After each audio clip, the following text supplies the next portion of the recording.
Margaret Hale was still wearing her husband's coat when the men from North Star Trawling told her the sea had taken him, and that no one could argue with the sea. They slid a settlement paper across the table, set a pen beside it, and spoke softly, as if mercy could make a warning sound kind. Sign it, leave town, and stop asking why the ship had sailed when every gull on the harbor had already turned inland. But Margaret did not sign. 3 days later, her landlord threw her out. By the end of the week, the same town that had carried casseroles to her door would not meet her eyes. So she spent her last $13 on the only place no one else wanted, a storm-ruined weather station on a cliff above the Maine coast. The windows were broken. The wind tower leaned like a snapped bone. The old instruments were supposed to be dead. But on her first night inside, Margaret heard a soft metallic click from the dark observation room. The barometer needle moved, and what it pointed to did not match the story everyone had been paid to believe. The company returned Thomas Hale's sea chest on a Tuesday morning, 6 days after the memorial bell rang over an empty coffin. It came without ceremony. 2 dockhands carried it to Margaret's rented room and set it on the floor as if it were cargo no one wanted to claim. The brass corners were dented. The rope handle was stiff with salt. Across the lid, someone had tied a strip of black cloth, not out of respect, Margaret thought, but to make the thing look finished. She waited until the men left before she opened it. Inside were Thomas's wool cap, his spare socks, a folded knife, a tin cup, and the little oilskin notebook he used when he wanted to remember things the sea might try to erase. Margaret touched each object once. She did not cry. Crying would have made the room feel smaller, and the room was already too small for all the people trying to tell her what her husband's death meant. At the bottom of the chest, tucked beneath the lining, she found a scrap of paper folded into 4 squares. The paper was stiff with dried salt. Thomas's handwriting had bled at the edges, but the numbers remained clear. 29.12. Below it, in a cramped line, he had written, "If the glass falls again, they're lying." Margaret sat back on her heels. Thomas had never called a window glass. Not when he meant weather. To him, the glass meant the barometer, the brass-faced instrument he trusted more than any man with a clean coat and a company seal. Years earlier, when they were newly married and still poor enough to laugh at cracked plates, Thomas had brought home an old barometer from a wrecked schooner. He mounted it above their stove and taught Margaret to read it the way other husbands taught card tricks. "A steady hand," he said. "Never trust one number by itself. Look at what the wind is doing. Look at what the birds do. Look at the salt on the glass. The sea tells the truth before men do. You only have to learn which signs are speaking." That memory returned not as comfort, but as instruction. Margaret placed Thomas's note beside the company's report. The report said the gale had formed without warning after midnight. It said the crew had no reasonable time to return. It said North Star Trawling had followed all harbor procedures. At the bottom, in neat black type, was the settlement offer. Enough to bury a man. Not enough to ask why he had been sent out. That afternoon, Mr. Alden, the company lawyer, came to her room with a fresh copy of the papers. He was a narrow man with pale gloves and a voice that never rose because it did not need to.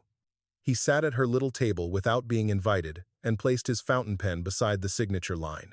"Mrs. Hale," he said, "grief can make patterns where there are none." Margaret kept Thomas's scrap hidden under her sleeve.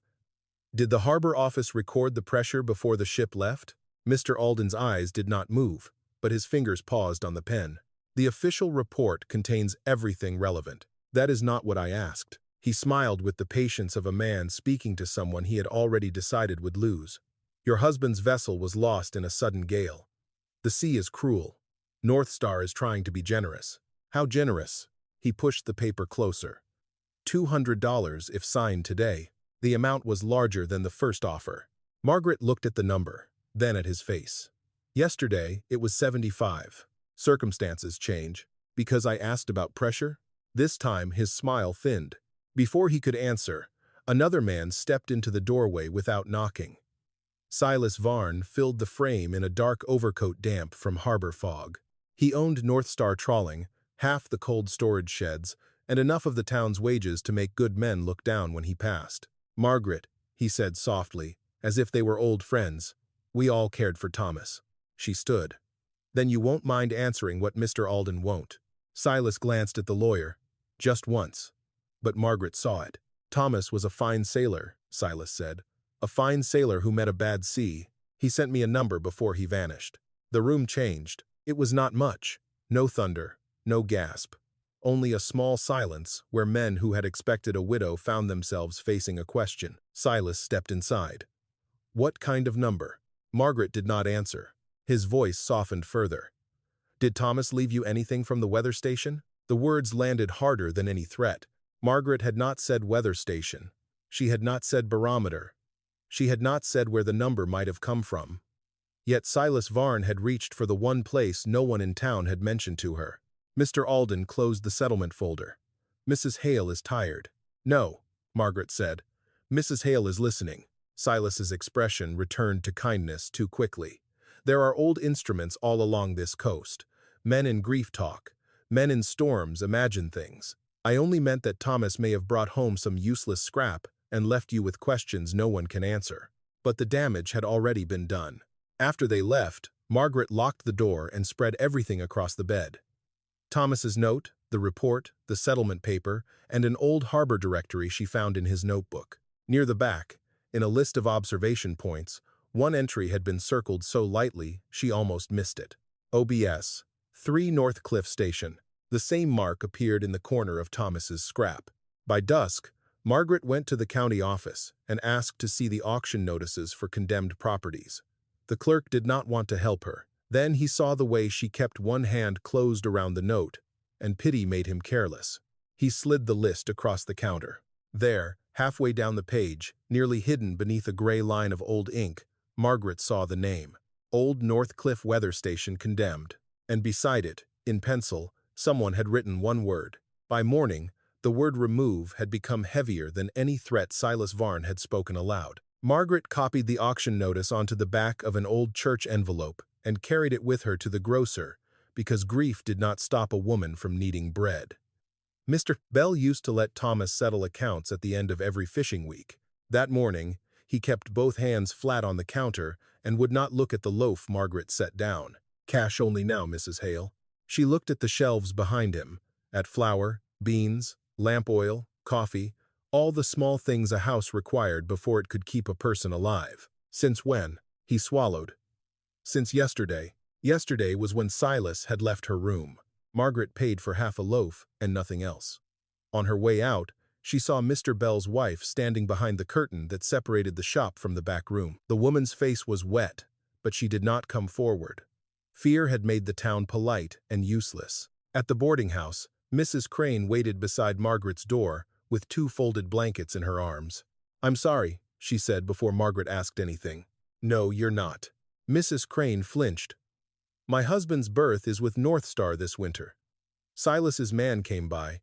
He said your room might bring trouble. My room? He paid what you owed. Margaret stared at her. I did not owe you. Mrs. Crane's mouth trembled. He paid next month, too. Then he told my husband we should return it if we wanted to make a public point. That was how Margaret learned what kind of town she lived in. Not cruel enough to strike her, not brave enough to stand beside her. Doors closed softly. Curtains moved. Men who had eaten at her table turned down side streets when they saw Thomas's coat coming toward them on her shoulders. By noon, everything she owned sat in 2 bundles near the harbor road. The sea was gray and low, dragging itself against the pilings as if even the tide were tired. Margaret sat on Thomas's chest and unfolded the auction notice again.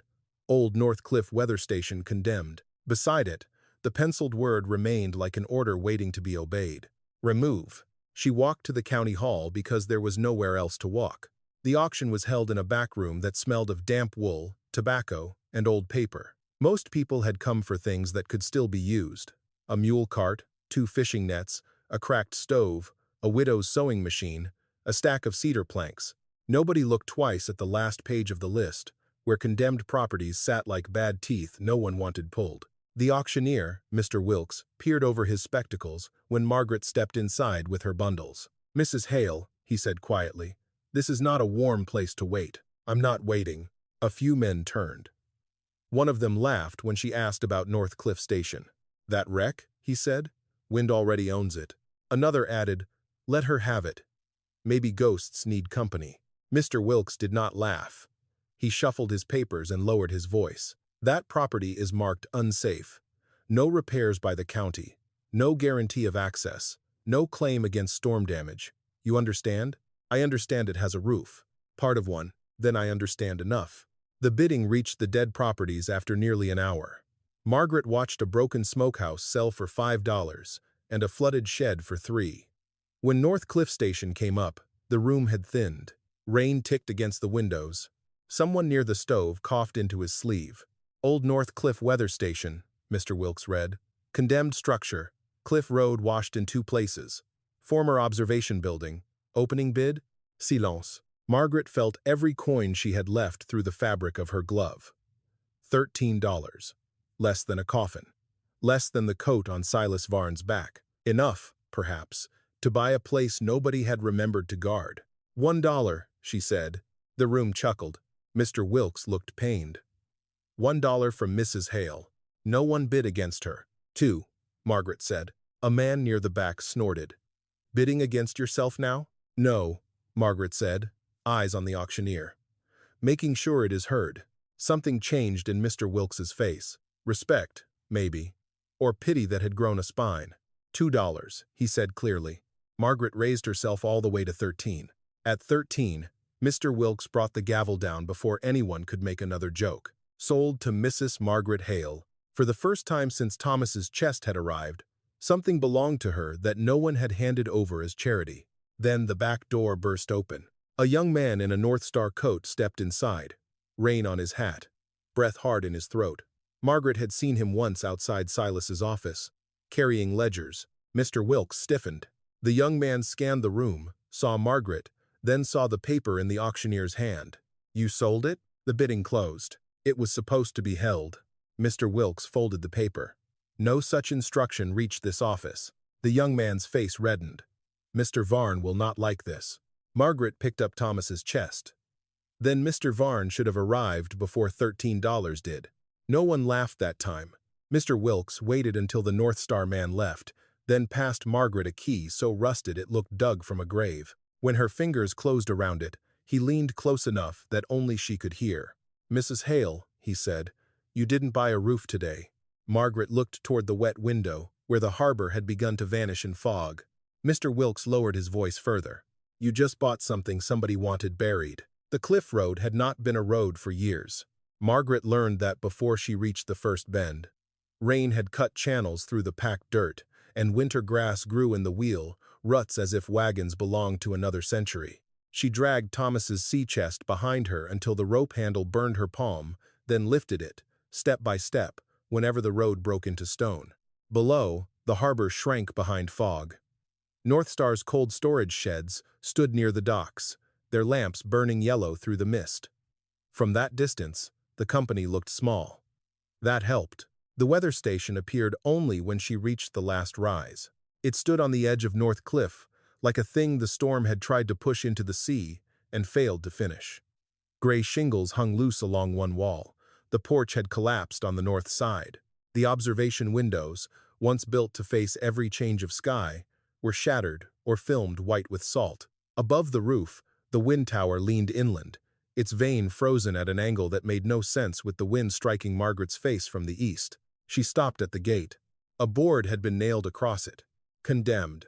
Someone had painted the word years ago, but the nailheads were fresh.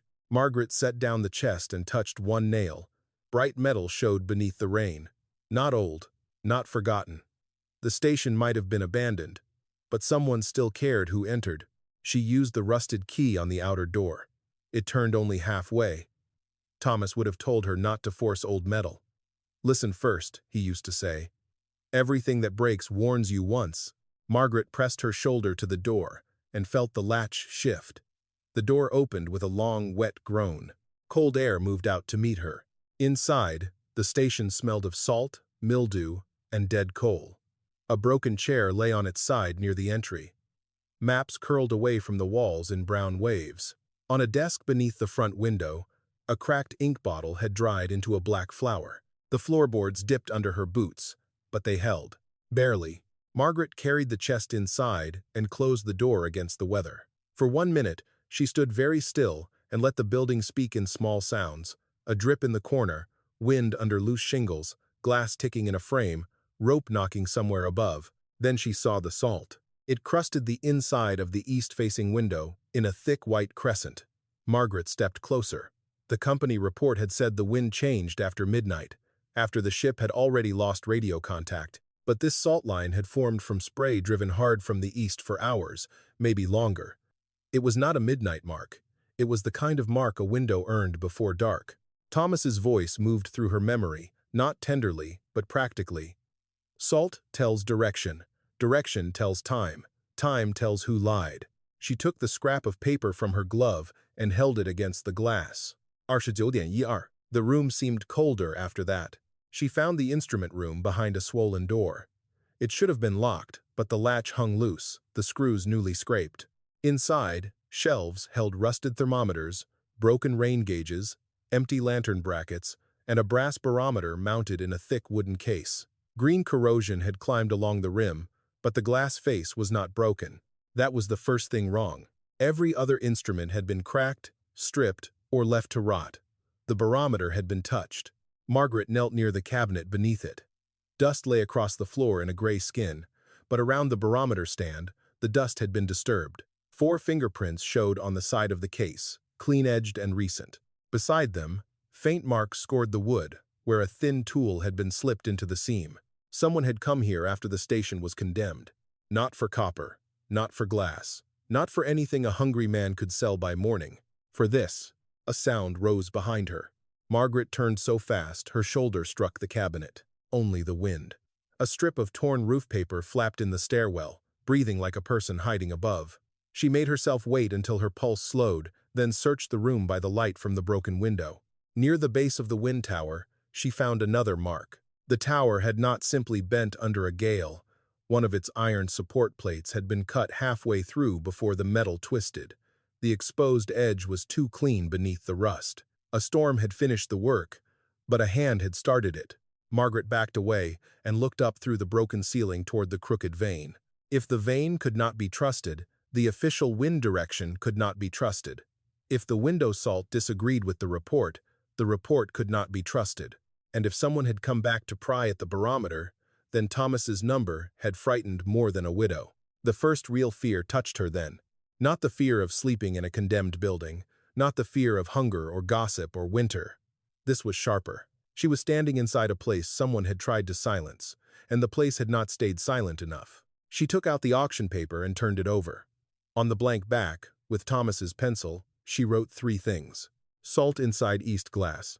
Wind tower cut. Fresh prints at barometer. The pencil shook only once. Outside, fog pressed against the shattered windows until the sea vanished. Margaret found an old oil lamp with enough wick to burn, and when dusk fell, the barometer's brass rim caught the flame. She stepped closer. Behind the green corrosion, the needle sat low. Too low. Margaret placed her fingertips on the cold rim, meaning only to wipe away salt. Something inside the instrument released with a soft metallic click. Margaret did not pull the barometer from the wall. Every part of her wanted to. The click had been small, almost polite, but it had changed the room more than thunder could have. Something inside the old instrument had shifted, something hidden, or stuck, or waiting. But Thomas had taught her another rule. Never open a thing until you know who else wants it open. So she stepped back. The needle rested below the number printed in North Star's report. Not by a little. By enough that any harbor master with honest eyes would have held a vessel at dock. Margaret copied the reading onto the auction paper, then drew a rough circle around it. Outside, the wind rose against the broken windows. She needed warmth before answers. The station was not a home, not yet. It resisted her like an injured animal, all splinters and damp corners and sudden groans. Margaret worked until her fingers went stiff. She dragged loose planks from the collapsed porch, carried them inside one at a time, and wedged them across the worst hole in the roof. Rain still came through, but now it came in a thin line instead of a sheet. In a storage closet, she found a cracked coal bucket with 3 dry lumps left beneath a canvas tarp. In the corner of the entry room, an iron stove sat tilted on one broken foot. The flue was clogged with a bird's nest, but Margaret cleared it with a broom handle and a strip of wire pulled from a ruined gauge. By dusk, smoke rose from the chimney in a weak gray ribbon. It was not comfort. It was permission to last one more night. She set Thomas's sea chest beneath the driest wall and sorted the station as if order could make it less hostile. Broken glass in one pile, useful wood in another, brass screws in a cup, torn maps laid flat under stones. She found a rain barrel outside with enough clean water beneath the scum to boil, and an old tin of salt crackers sealed so tightly even the mice had failed to open it. Then she went back to the observation room. The barometer waited in the lamplight. Margaret did not touch the rim this time. She studied everything around it, the cabinet below, the seam in the wood, the screws along the base, the scrape marks where someone had tried a blade. The fingerprints had dried clear in the dust. 4 fingers. No thumb. A careful hand. Not a thief's hand, a searching hand. Just after dark, someone knocked on the outer door. Margaret froze. The knock came again. Not loud, not friendly. 3 taps. A pause. Then one more. Like a signal from a man who hated needing permission. She took Thomas's folding knife from the sea chest and held it closed in her palm. Who is it? No answer.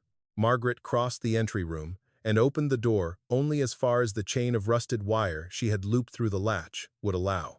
An old man stood on the threshold in a fisherman's coat gone shiny at the elbows. His beard was gray, his hat pulled low, and his eyes moved past Margaret before they settled on her face. He was looking into the station, not at her. "You shouldn't burn that stove," he said. "Flue draws wrong in a north wind." Margaret kept her hand on the door. "Then you've been inside?" "No. You knew where the stove was. Every old station had one. This one?" His jaw tightened. "You need to leave. I bought it. That won't matter if the cliff takes it." The cliff didn't nail fresh boards over the gate. For the first time, the old man looked directly at her. Rain collected on the brim of his hat and fell in steady drops. "You're Thomas Hale's widow. And you are?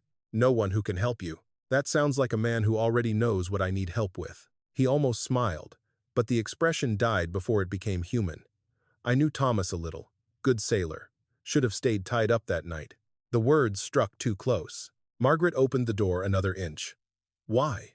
The old man looked toward the observation room, and in that glance Margaret saw fear. Not fear of her.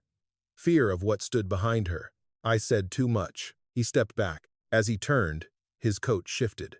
Something small swung from his inner pocket on a dark string. A brass key, worn smooth, stamped with a number. Obstris. Margaret saw it before he tucked it away. "You said you'd never been inside," she called. The old man stopped in the rain. She pointed to his pocket. "Then why do you carry a key to my observation room?" For a moment, only the sea answered below the cliff. "My name is Samuel Pike," he said finally. "That's all you need." "No, what I need is the truth." Samuel's face hardened, but his voice lowered. "Truth is what gets written down before powerful men arrive with cleaner ink." Then he walked into the fog. Margaret stood in the doorway until he disappeared. The old station creaked behind her. For the first time, it did not sound empty. She slept badly, in a chair dragged against the observation room door. Before closing her eyes, she wedged the chair under the handle, set Thomas's sea chest against the threshold, and placed the folded knife on her lap. Somewhere after midnight, the wind died. That silence woke her. At first, she thought the fire had gone out. Then she heard the slow scrape of wood against wood. The chair under the door moved. Margaret opened her eyes. The handle turned once. The sea chest shifted an inch across the floor. She rose without breathing, knife in hand, as the observation room door pushed inward against the barricade. No face appeared in the crack. No hand reached through. Whoever stood outside was not forcing entry. They were testing whether she had left the barometer alone. Margaret shouted, "I have a pistol." She did not. The pressure vanished. Footsteps crossed the outer room, quick and soft. The front door opened, then slammed in the wind. By the time she reached the entry, the porch was empty. Only one thing had changed. Mud had been tracked across the floor. Not toward her bed, not toward the stove, not toward Thomas's chest. Toward the barometer. At dawn, Samuel Pike stood beyond the gate as if he had never left. Margaret opened the door before he knocked. "Was it you?" His eyes went to the muddy prints. His face lost color. "No," he said. "But now they know you stayed." "Who?" He did not answer. Instead, he stepped just far enough into the observation room to see the brass instrument on the wall. He stared at the needle for a long time, like a man looking at a grave marker with his own name on it. When he spoke, his voice was barely more than wind. Don't trust any report with a number higher than that needle. Samuel Pike left before Margaret could ask the next question. He did not run. That would have made him easier to trust. He simply stepped back from the barometer, turned his collar against the morning wind, and walked through the gate as if he had given her all the warning a decent man could afford. Margaret watched him disappear down the cliff road. Then she closed the door and searched the station again. This time, she did not search like a woman looking for shelter. She searched like a widow following a trail someone had tried to sweep clean. She began with the stove, because old men often looked at danger before they looked at evidence. And Samuel had noticed the flu before he noticed her hunger. The iron door stuck. Margaret pulled harder, and a shower of black flakes spilled onto the hearth. Beneath the ash was a wedge of paper curled into itself, burned along 3 edges but not destroyed. She lifted it with 2 bits of kindling. Only a few words remained. Gale warning. Hull vessels. North Cliff. Her breath caught. The rest had been eaten by fire, but those words were enough to make the room tilt. A warning had existed. Someone had written it down. Someone had burned it here. In the station, where no widow was supposed to sleep, and no official report was supposed to be questioned. In the corner of the fragment, a set of initials survived. S.P. Samuel Pike. Margaret laid the burned paper on the desk beside Thomas's scrap and stared until the letters blurred. Samuel had told her not to trust the report. Samuel had carried the key. Samuel's initials were on the warning.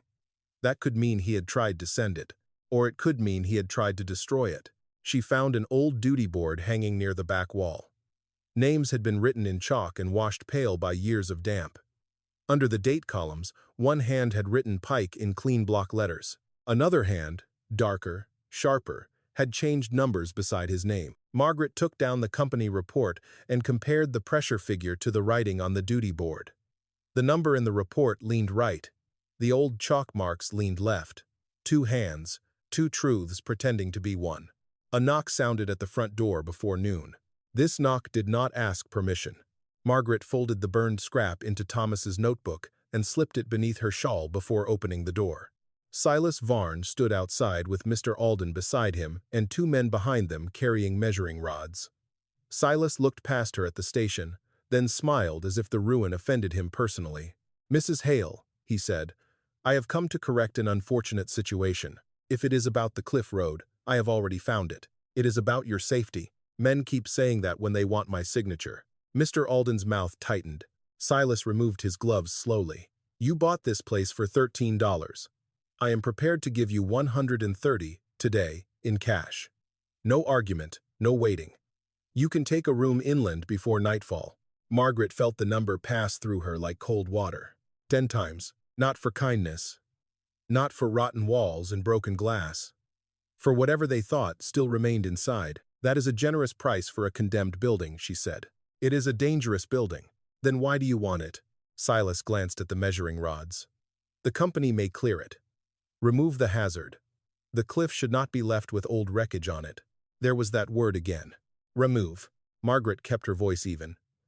"You sent a man to the auction. A misunderstanding. He arrived angry. Employees often misunderstand instructions. And do they often come into buildings at night?" Silas's smile changed, but only at the edges. "You have been alone too long, Margaret." "No, I was alone before I bought this place. Since then, I have had company." Mr. Alden stepped forward. "Mrs. Hale, refusing assistance will not strengthen your legal position." "I did not know I had a legal position. Everyone has one when they occupy unsafe property." Silas raised a hand, and Alden stopped. For a moment, the wind pushed fog between them. Silas looked toward the observation room door. Not the stove. Not the roof. Not the cracked windows. The observation room. His voice softened. "You have not damaged anything in there, have you?" Margaret did not answer. "The old instruments," he added. "Children pry at such things. Hinges, panels, bases. I would hate for you to hurt yourself opening the foot of that barometer." The words entered Margaret quietly. Opening the foot. She had not known the barometer had a foot. She had not known anything at its base could open. The click she had heard, the scrape marks, the fingerprints, the night intruder, all of it tightened into one line. Silas saw her understand. Too late, he looked away. Margaret stepped back from the doorway. Your offer is refused. $130 can become nothing very quickly. So can Ali. For the first time, his kindness left him completely. You are grieving, he said. Do not mistake grief for courage. No, Margaret said. I mistake neither. She closed the door before he could answer and slid the bolt into place with both hands. Only when she heard the men retreat did she breathe. Then she went to the observation room. The barometer hung in the same place, green-rimmed, low-needled, silent. But the floor beneath it had changed. A narrow board had been lifted and pressed back badly. Fresh splinters shone pale along the seam. Someone had tried to pry it open while Silas kept her talking at the door. Margaret knelt. Under the edge of the board, half hidden in dust, lay a curl of brass shaving, and beside it, a print from a muddy thumb. Margaret did not lift the floorboard first. That was what the muddy thumbprint wanted her to do. She knelt beside it for a long minute, watching the pale splinters and the curl of brass shaving, until the room stopped feeling like a room and became a trap with walls. Silas had stood at her front door and spoken of safety while someone else worked here. That meant he had expected her to rush to the damage, to pry, to panic, to touch whatever had been left for her to touch. So she did what Thomas would have done. She made a record. On the back of the auction notice, beneath salt inside East glass, wind tower cut. Fresh prints at Barometer, she added. Floorboard lifted during Varn visit. Brass shaving. Mud thumb. Then she took the stove poker and pressed the floorboard down without using her hand. Nothing snapped. Nothing fell. No hidden blade. No clever device. Only a hollow sound answered from beneath the barometer stand. The secret was not under the floor. It was in the instrument itself. Margaret moved the lamp closer. The brass rim glowed dull green where salt had eaten it, but the base was different. It sat on a thick wooden foot, heavier than the rest of the case, carved to look solid. At the back edge, almost hidden by shadow, was a narrow seam. Opening the foot of that barometer, Silas's words had given her the door. The problem was the lock. She tried the small screwdriver from Thomas's chest, too wide. She tried the tip of his folding knife, too thin, and she would not break the last useful thing he had carried. At last, she remembered Samuel Pike's key, the one stamped OBS 3. The key itself was not with her, but the number mattered. Observation Room 3. Instruments in old stations were often secured by matching parts, Thomas had once said. Men who worked through storms designed things for cold fingers and bad light. Margaret searched the cabinet beneath the barometer and found 3 empty hooks, each stamped with a number. One hook was broken off. Obs 3. The missing key did more than open a door. It opened the instrument foot. Samuel had known. Whether he had hidden the truth or protected it, Margaret could no longer tell. She did not wait for him. She took the brass shaving from the floor with a scrap of cloth and fitted it against the seam. It matched the old scratch where someone had failed to open the base in haste. Then she used the stove poker, not to pry, but to tap lightly along the wood until the sound changed. Hollow. Margaret pressed the low side of the base. The old click came again. A narrow panel sprang out less than an inch. For a moment, she could only stare. Inside the foot of the barometer was a space no wider than a Bible and no taller than her hand. It smelled of dust, salt, and oilcloth. Margaret reached in and drew out a flat packet tied with black thread. Her fingers knew before her mind did. This had not been hidden by a careless man. The first item was a logbook. North Cliff Observation Register. The cover read, the letters faded but not gone. The pages were stiff with damp along the edges, yet the ink inside remained clear. Columns marched down every sheet. Date, hour, pressure, wind direction, sea state, warning sent, initials. Margaret turned to the weak Thomas vanished. Her own breathing became too loud. There it was. The pressure had begun falling before sunset. Not after midnight. Not suddenly. Hour by hour, the numbers dropped in a clean, merciless line. 29.34, 29.21, 29.12. Thomas's number. Beside that entry, under warning sent, someone had written, Gale warning, hold vessels in harbor. Initials, SP, Samuel Hatsentit. Margaret gripped the edge of the desk until the wood pressed pain into her palm. Thomas had not invented the number. He had not sent her a husband's fear or a dying man's superstition. He had copied a true reading from shore and trusted her to understand what men with cleaner ink would erase. She opened the second folded paper. A telegram form. The top had been creased hard, as if someone had tried to hide it quickly. The message was short. Falling glass, east gale forming, advise all company vessels held until morning. The sending time had been stamped in purple ink. Pot boink 2 to 7 p.m. Margaret read the time twice. The ship had not sailed into surprise.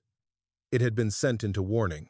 Something in her chest went still, not because the grief had lessened, but because it had found a shape. For days, men had asked her to mourn weather. Now she understood she had been mourning obedience, profit, and a command given by someone dry on shore. The third paper was a harbor route map. At first, it looked ordinary. Then Margaret held it near the lamp and saw where the line had been altered. The original course curved close to the inner bay, where a vessel could turn back if the eastern wind rose. A darker line, drawn later, forced the ship farther out before turning north toward the fishing grounds. Different ink, different hand. In the margin, a note had been scratched almost through the paper. North Star order. No delay. Contract ice, due by dawn. Margaret sat down because her knees would no longer hold her. The room around her seemed to tilt toward the sea. She laid Thomas's scrap beside the logbook. The number matched exactly, 29.12. His hand and the station's hand, two witnesses separated by water, saying the same thing. That was when she began to cry, not loudly. There was no room in her for that.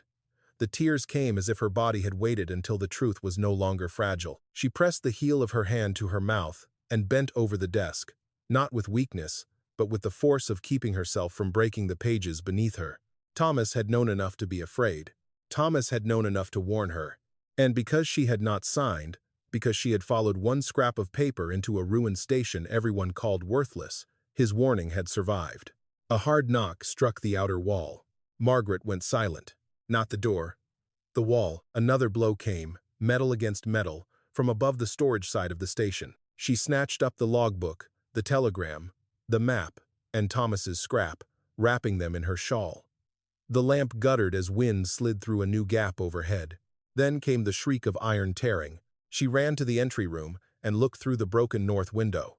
A figure stood outside at the base of the wind tower, half hidden by fog, working a saw through the last support plate. Sparks jumped in the dark. The tower, already weakened, groaned toward the cliff yard. Margaret threw open the door. "Leave it." The figure looked up. She could not see his face, only the brim of a cap and the pale slash of teeth as he smiled. The final cut gave way. The wind tower came down with a scream of metal and struck the stones so hard the ground jumped beneath her feet. The vanes snapped from its stem and skidded toward the cliff grass. The man stepped backward into fog. Margaret ran after him, but another voice spoke from the dark, low and close enough to chill the blood in her ears. "Now," the voice said, "you have no way to prove the wind." Margaret did not chase the man into the fog. That was what he wanted. Instead, she ran back inside and barred the door with Thomas's sea chest. Her hands moved faster than her thoughts. The logbook went beneath her blouse, tied flat against her ribs with the torn edge of her shawl. The telegram she folded into the lining of Thomas's coat. The altered route map she slid under the loose sole of her left boot, where the leather had already begun to peel from the rain. Only then did she let herself shake. Outside, the broken wind tower lay across the stones like a dead mast. The vane pointed nowhere now. The man in the fog had been right about one thing. Without the tower, no official would accept the station's wind record easily. But he had been wrong about another. The wind had left more than metal behind. Margaret took the lantern to the fallen tower before sunrise. The cut was fresh. Bright iron showed where the saw had bitten through. Near the base, caught under a bent support plate, she found a strip of dark wool torn from a coat sleeve. North Star blue. The company color. She wrapped it in paper and wrote the time. By mid-morning, the town came to her. Not with help, with papers. A wagon stopped at the gate. Mr. Alden stepped down first, careful not to dirty his boots. Behind him came Deputy Marlowe, two councilmen, and Silas Varn, whose face carried just enough concern to fool anyone who needed fooling. Deputy Marlowe read from a notice. By order of the town council, this structure is declared unsafe for occupancy. You are required to vacate immediately. Margaret stood on the porch with Thomas's coat buttoned to her throat. The council moved quickly. For your protection, Alden said. Silas looked past her into the dark entry room. You have had a frightening night, Margaret. No one blames you for imagining threats. She held up the strip of blue wool. Did I imagine this? Silas did not look at it long enough. That could belong to any man. Any man who wears North Star cloth and cuts towers in the dark. Deputy Marlowe's jaw tightened. He had a brother on a North Star boat. Margaret could see the shame in him and the fear that kept it useless. Alden stepped forward. If you have removed any items from this property, they must be surrendered for safety inspection. There it is, Margaret said. There, what is? The word you came for. Items. No one answered. They did not search her.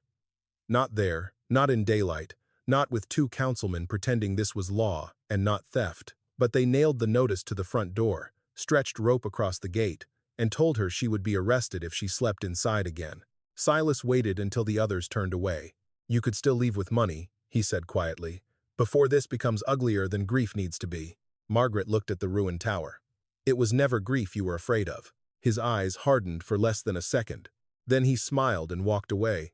That afternoon, Margaret sat behind a stack of lobster traps near the harbor and opened the logbook beneath Thomas's coat. Wind cut through the gaps in the wood. Men moved along the docks in North Star caps, loading barrels, laughing too loudly whenever one of them looked her way. She turned back through the years. Thomas's voyage was not the only page marked by falling pressure and clean warnings. 2 other dates had been circled lightly in pencil. Beside each, the station had recorded a gale warning sent before vessels left harbor. Beside each, in a later hand, the official margin had been corrected upward. The first vessel was the Mary Celeste Ann, lost with 4 men 3 winters ago. The second was the Elias Reed, reported broken on rocks during unexpected wind shift. Margaret remembered that name. Everyone did. The widow of one man had taken North Star money and moved inland. Another family had stopped coming to church. The company said grief changed people. Maybe grief had only taught them what silence cost. At the bottom of the Elias Reed entry, someone had written a name so faintly Margaret almost missed it. Jonah Creel survived? The question mark was not official. It was a human mark. Margaret closed the book. A dead man with a question mark beside his name was not dead enough for North Star's comfort. She found Samuel Pike near the old net sheds, mending nothing with a needle he never pushed through rope. He saw her coming and lowered his head. They sealed the station, she said. I told you they would. You also told me not to trust the numbers. Samuel's hands stopped. Then you found them. I found enough. His face folded inward with pain. Not here. Jonah Creel, Margaret said. Samuel's eyes lifted. For the first time, he looked truly afraid. Where is he? Gone. Dead? That is what they paid people to say. Margaret stepped closer. Where is he? Samuel looked across the harbor. Near North Star's cold storage shed, a man in a wool cap had stopped carrying a crate. He stood half-turned, watching Margaret. His beard was short, his left shoulder bent strangely, and one side of his face bore the pale shine of old burns. Samuel whispered, "Don't look straight at him," but Margaret already had. The man saw Samuel beside her. Then he saw Silas Varne's foreman come out of the cold storage office. Jonah Creel dropped the crate. It hit the dock and split open, scattering ice across the boards. The foreman shouted. Jonah turned and vanished between 2 sheds. Margaret moved. Samuel caught her arm. If you run after him in daylight, he won't live to reach dark. Then tell me where he will go. Samuel's grip tightened, then fell away. There is an old ice room under the north warehouse. No one uses it since the ammonia leak. If he still has sense, he'll hide where men don't like breathing. Margaret waited until dusk. She spent the hours moving like a woman with nowhere to go, which was useful because it happened to be true. She bought no food, spoke to no one. Let North Star men see her near the church steps, then near the closed bait shop, then walking inland, as if defeat had finally learned her route. Only after dark did she circle back through the fish-drying racks and slip behind the north warehouse. The ice room door was below ground, half blocked by broken crates. She smelled old chemicals before she touched the latch. Inside, the air burned her nose. Frost still clung to the stone seams, though no ice had been stored there in years. Jonah Creel, she whispered. A shape moved in the corner. Go away. I have the North Cliff log. Silence. Then a match flared. The man from the dock, crouched behind a stack of rotted insulation boards, one hand pressed against his ribs.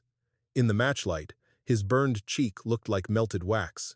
"You shouldn't have said that out loud," he whispered. Margaret stepped inside and closed the door behind her. "Samuel said you survived the Elias Reed." Jonah's laugh had no humor in it. "Survived is what people call it, when dying would have been cleaner. I need to know what happened." "No," he said. "You need to leave Maine." "I am done leaving places men tell me to leave." Jonah stared at her for a long moment. Then his eyes dropped to Thomas's coat, to the place where the logbook lay hidden beneath it. His face changed. "They know," he whispered. Margaret did not move. Jonah swallowed hard. "They know you found the book." Jonah Creel would not touch the logbook. Margaret offered it across the rotted boards in the old ice room, but he pulled his burned hand back as if the cover itself could accuse him. "You think a book saves people?" he whispered. "Books burn, men vanish, widows get paid to stop remembering. Then why are you still here?" His eyes moved toward the door. "Because running costs money, and hiding costs less. You were on the Elias Reed. I was thrown clear before she hit the rocks. The report says no one survived. The report says what North Star needed it to say." Margaret opened the logbook to the Elias Reed page. Jonah looked only once. But once was enough. His mouth tightened at the pressure numbers, at the warning marked before departure, at the correction written later in a cleaner hand. "They sent you out after the warning," she said. Jonah closed his eyes. "They said the contract ice would spoil. Said a careful captain could beat the wind north. Said any man who refused would not work another winter." "Who said it?" He shook his head. "Jonah. No name matters unless someone will stand beside it." Before Margaret could answer, Samuel Pike's voice came from the stair behind her. "Mine will." Jonah cursed under his breath. Margaret turned. Samuel stood in the doorway, hat in hand, looking older than he had that morning. "I followed you," he said. "Badly, but I followed." Margaret kept her voice hard. "Did you send the warning?" Samuel looked at the floor. "Yes." "Did you burn it?" "No. I hid the copy and burned the top sheet after they came for the rest." "Who came?" Samuel's face tightened. "Alden. 2 North Star men, 1 deputy who pretended not to know what he was carrying." Jonah looked away. Samuel stepped farther into the ice room. "I sent the gale warning at 4:17. Hold vessels in harbor." That is what the wire said. By 5, Silas's office had answered that North Star captains would make their own judgment. By dusk, the station line went dead. By morning, they had a new report for me to sign. "And you did not sign," Margaret said. "No." Samuel's mouth twisted. "So they made a drunk out of me by dinner." For the first time, Jonah looked at him with something close to pity. Margaret took Thomas's scrap from her coat and placed it beside the logbook. Thomas copied the number. Samuel stared at it. His hand rose, then stopped before touching the paper. He saw the glass. "He knew enough to warn me. He knew enough to die for it," Jonah said. The words struck the room into silence. Margaret gathered the papers. "Then we need more than one voice." Samuel shook his head. "Voices can be frightened. Then we find the things fear did not destroy." That was how they began knocking on doors that had been closed for years. They went first to Mrs. Edith Carow, whose husband had gone down with the Mary Celeste Ann. She lived behind the chapel in a house so neat it looked as if sorrow had been dusted daily. She almost shut the door when she saw Samuel. Then Margaret said the words, "Gale warning," and the old woman's face lost all color. "My Henry heard the storm bell," Edith whispered. Margaret stilled. "What storm bell?" "The harbor bell. He said it rang before supper, though North Star swore no alarm was given. I told people. They said grief makes widows hear bells." "What did Henry leave you?" Edith's eyes filled, but she did not cry. She went to a sewing basket and lifted out a folded company letter, worn soft from years of being opened in secret. It offered money for silence without using the word silence. Next, they found the sister of a deckhand from the Elias Reed. She had kept a receipt for compensation paid before the official death notice was filed. After that came a mother who had hidden her son's last note inside a Bible cover. Each house gave Margaret one small thing, not enough alone. Together, they made a rope. Jonah watched all of it from doorways and alleys, never stepping fully inside. By evening, they had 3 letters, 1 receipt, Thomas's scrap, the logbook, the telegram, the altered map, and Samuel's promise to explain the station codes. They did not have Jonah's public word. "You saw them force the Elias readout," Margaret said when they reached the alley behind the chapel. Jonah leaned against the wall, breathing hard. "I saw enough. Will you say it tomorrow?" He looked at Samuel. "And when North Star men come to my sister's house?" Margaret had no answer quick enough. Then the churchyard gate creaked. A North Star foreman stood across the street, pretending to light a cigarette. He was not looking at Margaret. He was looking at Jonah. Jonah's face emptied. When they brought him to Mrs. Caro's kitchen and asked again, he spoke loudly, for the walls, for anyone listening beyond them. "I remember nothing useful," he said. Margaret stared at him. His burned cheek trembled. "The sea took the Elias Reed, same as the report said." Samuel closed his eyes. The foreman's shadow passed outside the curtain, then moved on. Jonah waited until the footsteps faded. He did not apologize. Maybe apology was a luxury left to safer men. Mrs. Caro rose without a word and went to the mantel. From behind a framed photograph, she took a man's pocket watch on a broken chain. "My Henry's," she said. They gave it back with his coat. The glass was cracked. The hands had stopped. Margaret held it near the lamp.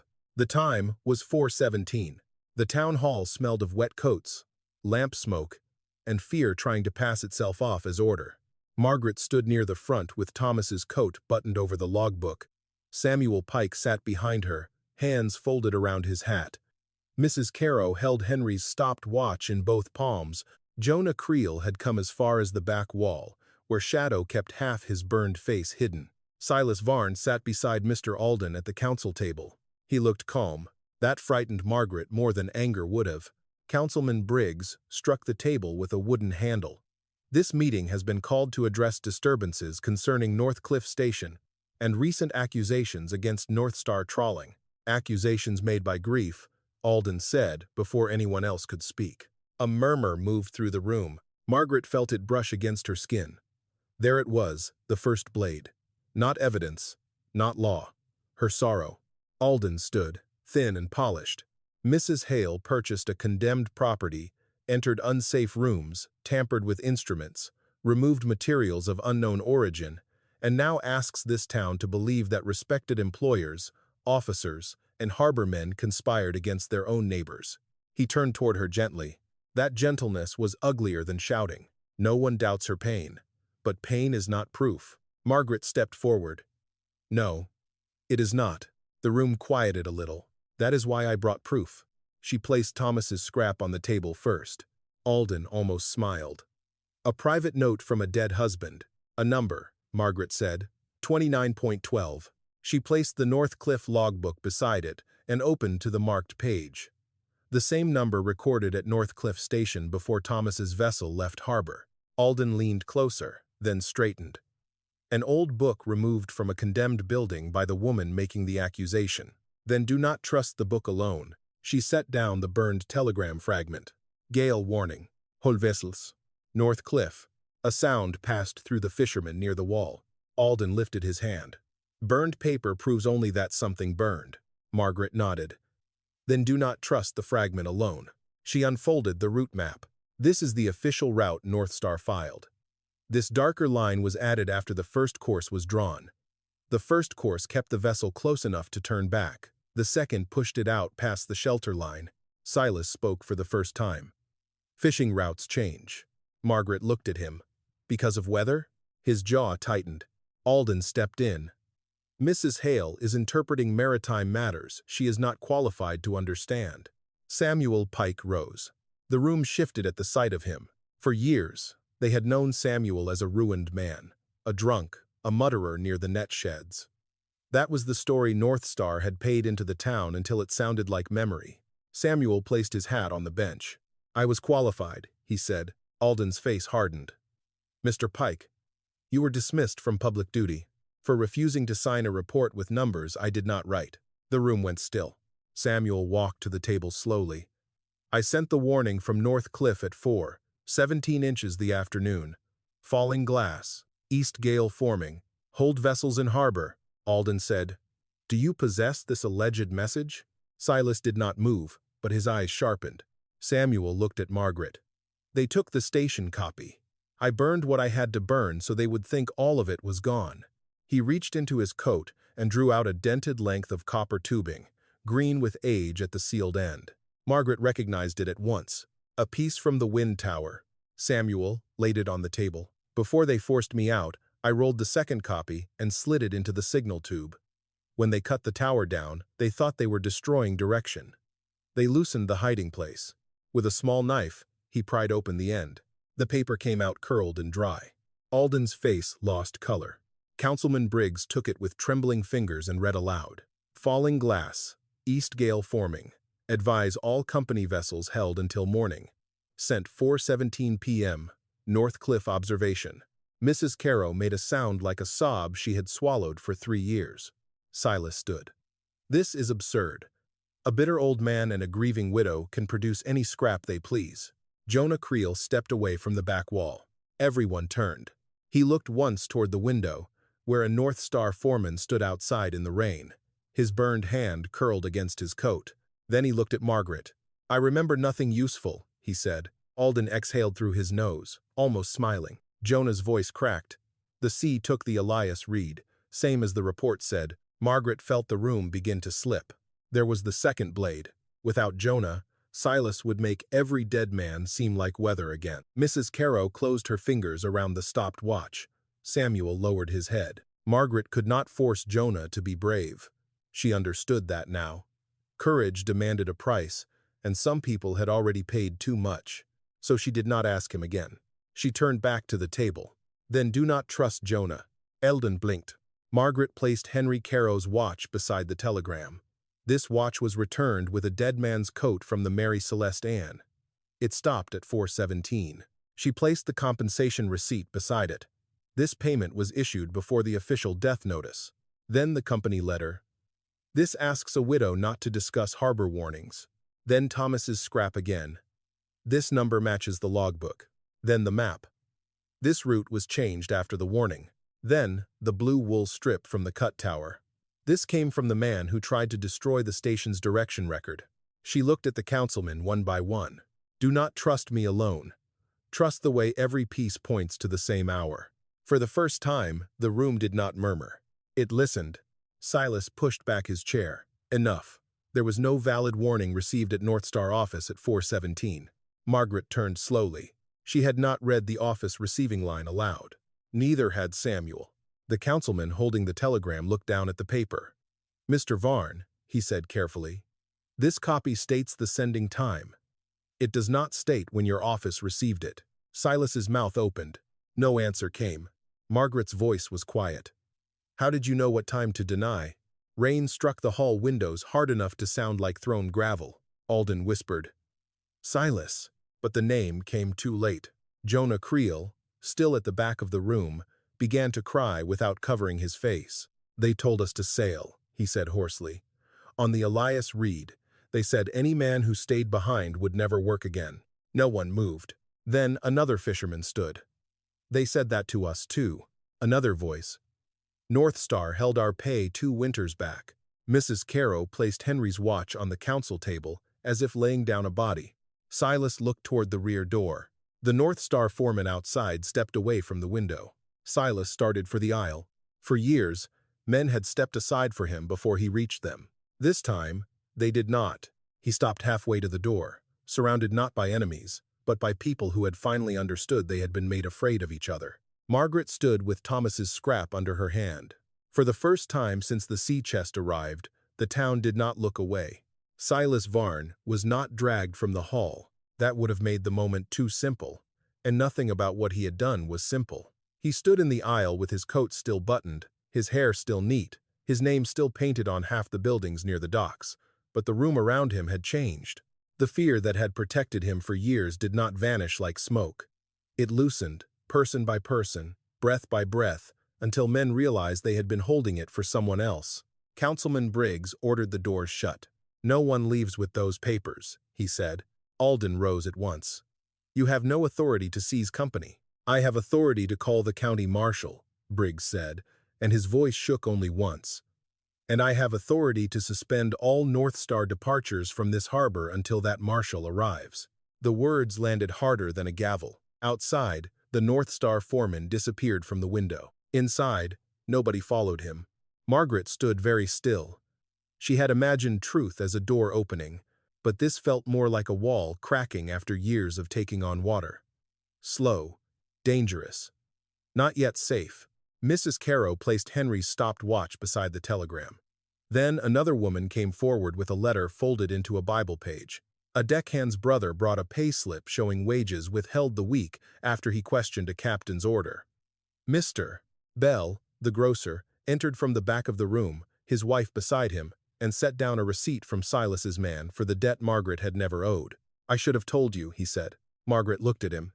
Yes, there was no cruelty in it. Only truth. He bowed his head. Jonah Creel gave his statement sitting down because his legs would not hold him. He named the foreman. He named the threat. He named the sentence every poor sailor feared more than weather. No work next winter. Samuel Pike explained the station codes, the pressure numbers, and why no honest harbor office would have let a loaded vessel leave after that warning. Alden tried twice to interrupt. The second time, 3 fishermen told him to sit down. Near the end, a young sailor named Caleb Morris walked to the council table. He could not have been more than 20. His hands were raw from rope, and North Star's blue cap hung from his fingers. "My berth is on the Morning Star," he said. "She sails under North Star at first tide." Silas looked up. The boy placed the cap on the table in front of Margaret.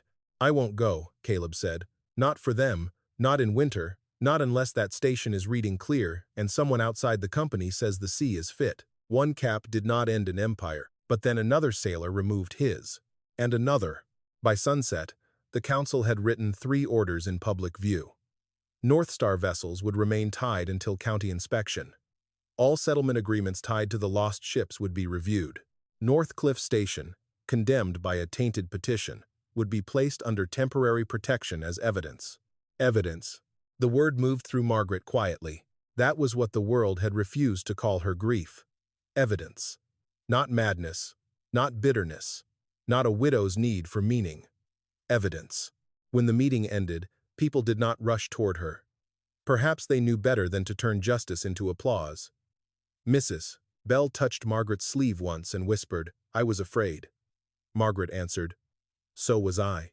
Samuel stood near the door, looking smaller without his secret. "Thomas trusted you," he said. "No," Margaret said, folding the scrap back into her glove.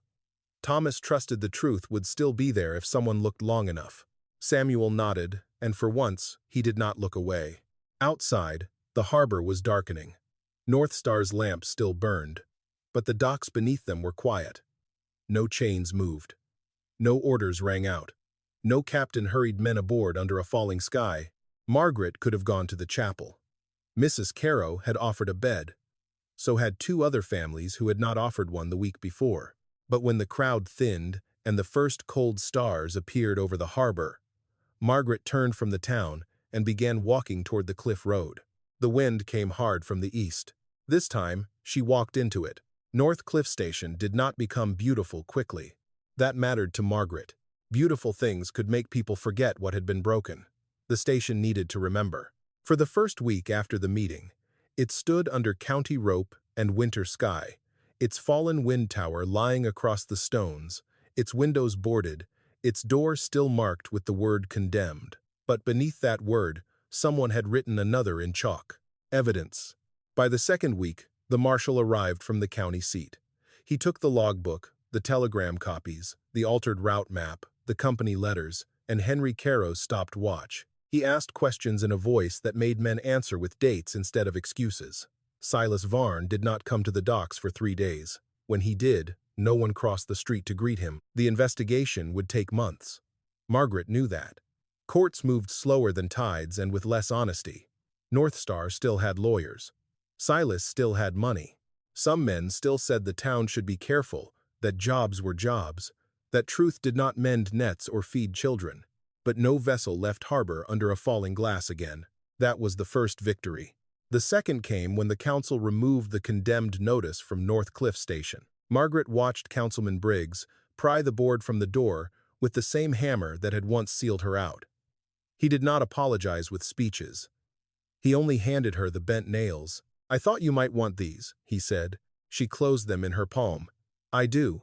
Repairs began in pieces, because dignity often returns that way. Caleb Morris and two other young sailors carried new glass up the cliff road. Mr. Bell brought flour, beans, and lamp oil without writing them in any debt book. Mrs.